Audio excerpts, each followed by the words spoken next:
So hello guys, Radhe Radhe and जय श्री राम, जय श्री कृष्णा। कैसे हैं आप सब लोग? आशा करते हैं सभी लोग अच्छे हैं, घर में सुरक्षित हैं, सुरक्षित हो और अपनी सेफ्टी अपने हाथ में है। और हमारे यहाँ कुछ प्रॉब्लम हो गई थी जिसकी वजह से हमारा ब्लॉग नहीं आ पाया।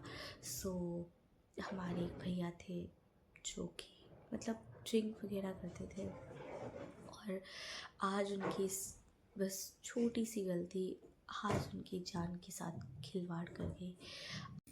कुछ आप लोगों तक मैसेज जो पहुंच सके उसके लिए मैंने कुछ लिखा था। हम आपके लिए कुछ लेकर आए हैं जो मैंने लिखा था, जो मैंने आप लोगों से आशा करते हैं कि नशे ऐसी चीज़ों से दूर रहे। आज हमारे परिवार में जो खुशियों का माहौल होना चाहिए, सबके लिए न्यू साल बहुत अच्छी की लोग एंजॉय करते हैं, पर कुछों के लिए अच्छी नहीं गई है।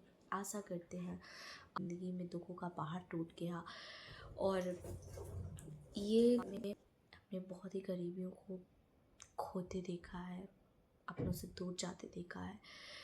सो मैं आप लोगों से भी उम्मीद करती हूँ कि अगर कोई ऐसा करता है सो प्लीज़ मेरी रिक्वेस्ट है आप लोगों से कि आप लोग नशा धूम्रपान जो भी करते हैं छोड़ दें। यहाँ से अपनी फैमिली को देखें, अपने बच्चों के साथ टाइम स्पेंड करें। देखिए कितना खुशी मिलती है, कितना अच्छा लगता है, एक वो मोमेंट बनता है।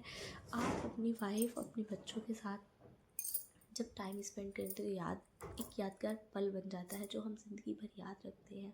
जब हमें अपनों से कोई दूर हो जाता है ना तो हमें बहुत उस चीज़ का एहसास होता है। तो मैंने कुछ लिखा है, बाज़ार में सस्ते दामों पर नशा बिक जाता है, बाज़ार में सस्ते दामों पर नशा बिक जाता है, पर घर की खुशियाँ गिरवी रख जाता है, पर घर की खुशियाँ गिरवी रख जाता है।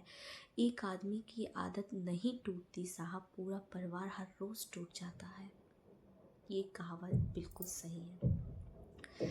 नशा जब जेब में आया तो होश घर से गया, माँ की दुआएं रोईं, बच्चा भूखा सो गया।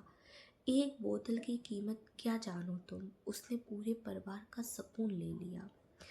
बाजार ने जहर का नाम दिया शौक का, पर अंजाम लिखा था हर रिश्ते के खौफ का। जिसने नशे को अपना सहारा समझा, उसी ने अपने को बेसहारा समझा। अगर कोई सुन रहा है तो इतना याद रखना, नशा सिर्फ शरीर नहीं रिश्ते भी खा जाता है। आज रोक लो खुद को एक कदम पर, वरना कल परिवार का हर सपना टूट जाता है। कहते हैं नशा करके जो खुद को बादशाह समझते हैं वो नहीं जानते अपनों को कंगाल कर देते हैं। एक घूंट में होश उड़ जाता है और ज़िंदगी भर का सुकून छूट जाता है। नशे ने बहुतों को आज में उलझाया है, कल क्या होगा ये सोचने का हक छीन लिया है। नशा आदमी को आदमी नहीं रहने देता, घर में रहते हुए भी अपनों के पास नहीं रहने देता। शौक समझदार मत अपनाओ नशे को, ये आदत बनकर ज़िंदगी खत्म कर देता है। ये गाइस बात बिल्कुल सही है। जो हम चाहते हैं एंजॉयमेंट के, हम लोग बोलते हैं ना एंजॉयमेंट के हिसाब से भी हमें नहीं करना चाहिए, हमें बिल्कुल नहीं करना चाहिए, क्योंकि ये एक ऐसी लत है। बच्चों की खुशी, बीबी की मुस्कान, माँ की हंसी, परिवार का चैन सुख शांति सब छिन जाता है। ये चीज़ ये हमारे यहाँ ऐसा हुआ है क्योंकि बहुत से की ज़िंदगी बर्बाद, किसी की आबाद हो जाती है, किसी की बर्बाद हो जाती है, ऐसा सुना होगा। सो नशे से किसी की ज़िंदगी आबाद तो नहीं होती, सबकी बर्बाद हो जाती है। सो आप लोगों से मेरी विनम्र विनम्र प्रार्थना है, रिक्वेस्ट है आपसे कि प्लीज़ जितना हो सके आप लोग नशे से दूर रहे। जो लोग भी नशा करते हैं, किसी को मेरी ये बातें नेगेटिव लगेंगी, किसी को पॉजिटिव लगेंगी, सो जिसको जो समझना है समझिए। मेरा एक मैसेज था आप लोगों के ज़रिए तक एक मैसेज पहुंचाना, जितना हो सके मैं किया। नशे में डूबा हुआ व्यक्ति अक्सर यह नहीं समझ पाता कि वह सिर्फ ज़िंदगी से नहीं खेल रहा, बल्कि अपने साथ साथ माँ की उम्मीदें, पिता का सम्मान, पत्नी का विश्वास और बच्चों का भविष्य भी दांव पर लगा रहा है। जब वह इंसान खत्म हो जाता है तब वह कहानी खत्म नहीं होती, असली दर्द तो उसके बाद शुरू होता है। माँ आज भी दरवाजे की आहट पर चौंक जाती है, उसे लगता है शायद बेटा लौट आया है, लेकिन हर बार सन्नाटा मिलता है। पिता बाहर से मजबूत दिखते हैं मगर अंदर से रोज़ टूटते हैं कि उन्होंने कहाँ कमी छोड़ दी। पत्नी की आंखों में सवाल है, अब बच्चों को कैसे पालूं, उन्हें क्या जवाब दूँ। और बच्चे वो तो बिना गलती के सज़ा भुगतते हैं। नशा किसी एक आदमी को नहीं मारता, नशा पूरे परिवार को धीरे धीरे ख़त्म कर देता है। यह बोतल में बंद जहर है जो पहले होश छीनता है, फिर रिश्ते और आखिर में ज़िंदगी छीन लेता है। आज अगर आप यह सुन रहे हैं और आपको लगता है कि नशा सिर्फ आपका निजी मामला है, तो रुक जाइए। आपकी हर आदत का असर आपके घर पर पड़ता है।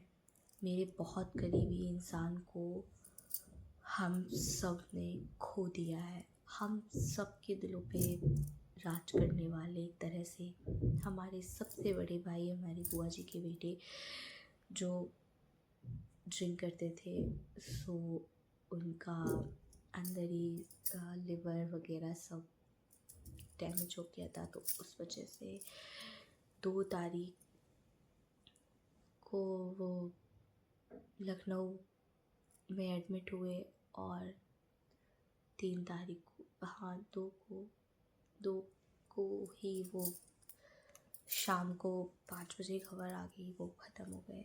सो उस टाइम जो हम लोगों पे जो दुखों का पहाड़ टूटा है, बहुत अपना कोई इंसान होता है ना, कहते हैं जो बहुत अच्छा होता है, दिल का साफ़ होता है, दिल के करीब होता है, जिसे हम समझने लगते, जानने लगते, काफ़ी अच्छे थे वो।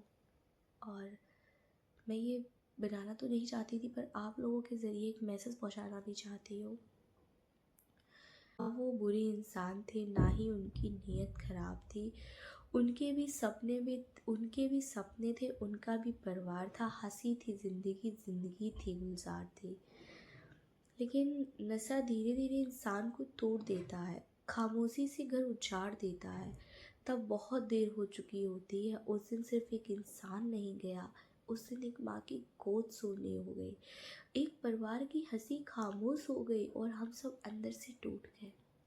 वो सहानुभूति पाने के लिए नहीं बना रही हूँ, और ना ही मैं, शायद मेरी बात किसी की ज़िंदगी बचा ले, शायद किसी को मेरी बात समझ आ जाए। कभी कभी ऐसा होता है ना कि हमें लाखों की भीड़ में बहुत से लोग समझा के चले जाते हैं, फिर उस लाखों की भीड़ में किसी एक इंसान की बात हमें दिल पे टच कर जाती है।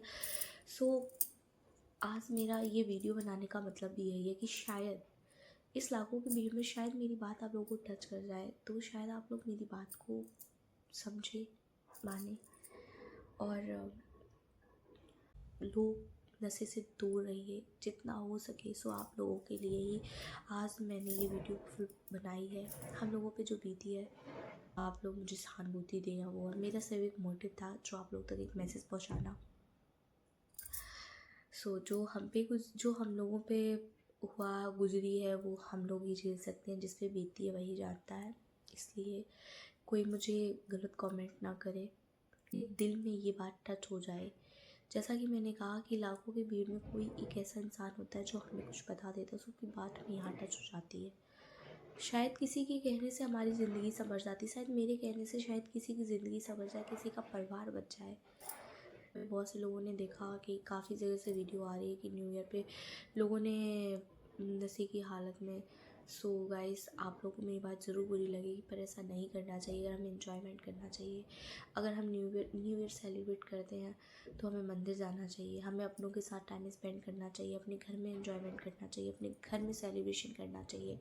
हम मंदिर जाएं, हम गरीबों की हेल्प करें। हम न्यू ईयर पे ये भी तो कर सकते हैं। हम जो चला गया वो वापस नहीं आएगा, लेकिन उसकी कहानी किसी और की ज़िंदगी बचा सकती। मेरा बस एक यही ज़रिया था आप लोगों के लिए मैसेज पहुंचाना। सो राधे राधे, जय श्री राम, जय श्री कृष्णा।